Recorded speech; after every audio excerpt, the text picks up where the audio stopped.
Welcome to this explainer.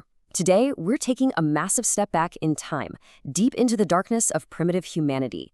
I want you to take a second and imagine the world before the cosmic boundaries were breached, a world of raw earth, dark caves, and total silence. But that silence was about to be shattered in the most violent way imaginable. Today, we're going to be talking primarily about Lilith and the Nephilim creatures. We're diving into a story that is way more than just an ancient myth. It's a record of a corrupted code, a horrifying genetic and spiritual experiment, and its terrifying fallout. So we really have to ask, what actually happens when the very boundaries of creation are violently shattered? Like, what happens when someone decides to play God? When higher cosmic forces interfere with raw earthly matter and totally hijack the organic path of nature?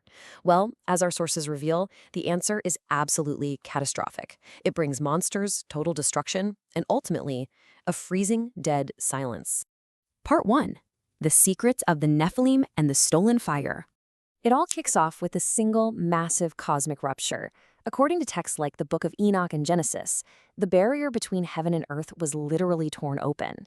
200 rebellious angelic beings, known as Watchers, descended onto the summit of Mount Hermon. But here's the crazy part. These celestial beings bypassed millions of years of evolution. Instead of letting humanity develop naturally, they handed primitive cave dwellers this stolen fire.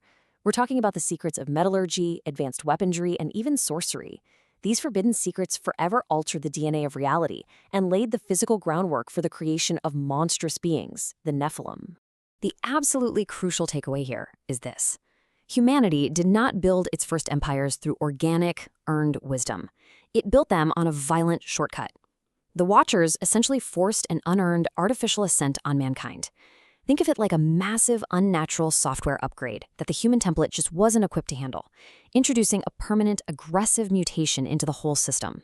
Which brings us to part 2, the embryos that couldn't hold. You see, this invasion didn't just stop at passing down forbidden knowledge. It involved a literal, forbidden physical union. We're talking about merging high celestial frequencies with raw earthly clay. And out of this unnatural merging, something truly horrifying was born. Now, the word Nephilim isn't just some cool title for mythological giants like a lot of people think.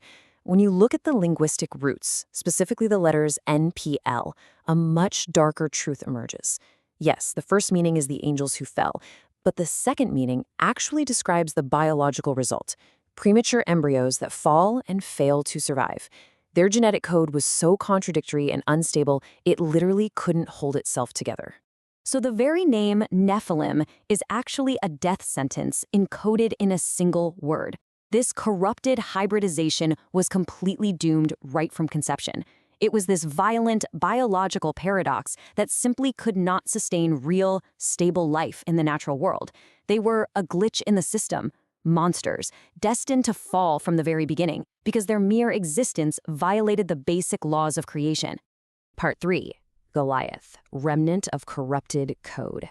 The echoes of that corrupted code didn't just vanish overnight, and they actually lead us right to a figure we all know, Goliath of Gath. He wasn't just a big guy. He was a literal biological remnant of that ancient Nephilim lineage, an anomaly surviving in small pockets among the Philistines. The terrified Israelite army looked at Goliath and saw an invincible mythological god. But if you look at it from a medical perspective and exactly how David saw it, the biological reality was completely different. Goliath suffered from gigantism.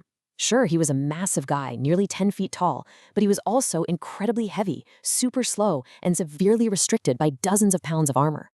And right here is where David's sheer tactical genius shines. He completely strips away the illusion of fear. King Saul tries to weigh David down with heavy armor, but David just tosses it aside. He refuses the sword. Instead, he takes just one staff, one sling, and 5 smooth stones. With a rapid tactical mindset, David realized that without the paralyzing magic of fear, Goliath wasn't a god at all. He was literally just a massive, incredibly slow target that you couldn't possibly miss. David deconstructed the myth right back down to its flawed biological reality. Part 4. The Flood and the Pitch Seal.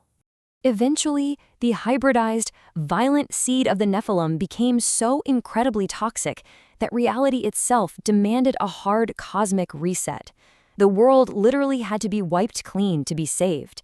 Now, when we think of Noah's Ark, we usually picture a cute, peaceful boat filled with animals.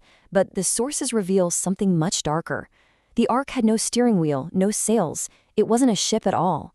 It was a dark, directionless quarantine box, designed to float completely out of control. Look closely at the biblical term used here, kopher. Materially, kopher is pitch or asphalt, a thick, boiling tar that penetrates the wood and totally seals it against the acidic waters outside. But linguistically, to cover with kopher also means to atone, to cover over and to blind. Just imagine the absolute suffocating darkness inside that box. That pitch seal locked Noah in, completely blinding him to the horrifying screams of death outside, permanently separating him, both physically and spiritually, from the corrupted old world that was drowning. And then, after the waters finally receded, the rainbow appeared. But this isn't just some pretty optical illusion. The rainbow acts as the final cosmic lock. See, before the flood, the physical world and the upper dimensions were open to each other. The rainbow signifies the dropping of the curtain. It's a promise that the world won't be destroyed by water again, but the heavy price for that is total quarantine. The boundary between the divine and the mortal realms was slammed shut forever. Part 5. Destruction, the Tizium, and Lilith's tranquility. So, if the rules of the game are locked, what happens to humanity's false artificial projects? The prophetic visions of Isaiah chapter 34 paint a grim picture of what happens when our empires, built on that ancient, stolen fire, finally collapse. The human shell gets peeled away, and the earth reverts back to the primordial creatures who have been waiting in the shadows ever since the days of the Nephilim. But while the Nephilim were biological monsters, these are spiritual ones. The Tsayim, the howling desert creatures, the Iyim, isolated island beasts, and front and center, explicitly named, is one specific entity, Lilith, the spirit of the night and destruction. Just look at these images. While the Watchers initially brought chaos, violence, and industrial noise into the world, the ultimate end, as described in Isaiah, is absolute, terrifying silence. In the empty, desolate ruins left behind, Lilith finally finds her rest and tranquility. The text is very precise. There, too, Lilith shall repose and find a place of rest. She doesn't even need to fight us. She's literally just waiting quietly for our artificial, arrogant shell to crack wide open. What you really need to take away from this explainer is this: you simply cannot bypass the laws of creation. Chasing after unearned power and knowledge that we were never ready for carries an inescapable, catastrophic cost. The circle always closes. From the collapsing doomed embryos of the Nephilim that started the biological pollution, all the way to the future ruins where entities like Lilith dwell. Playing God always sends us right back to square one, into the absolute darkness. And that brings us to the end, with the question that should really haunt us. We keep building our massive towers, advancing our technologies, wrapping ourselves in heavy armor just like Goliath, totally convinced that we are the gods of our own reality. But when those walls eventually crumble and the cosmic curtain falls again, who is going to inherit the silence? Will human arrogance just be a fleeting blip of noise, leaving the world completely and entirely to the monsters and to the absolute tranquility of Lilith? I'm going to leave you to think about that one. Thanks so much for joining me for this explainer.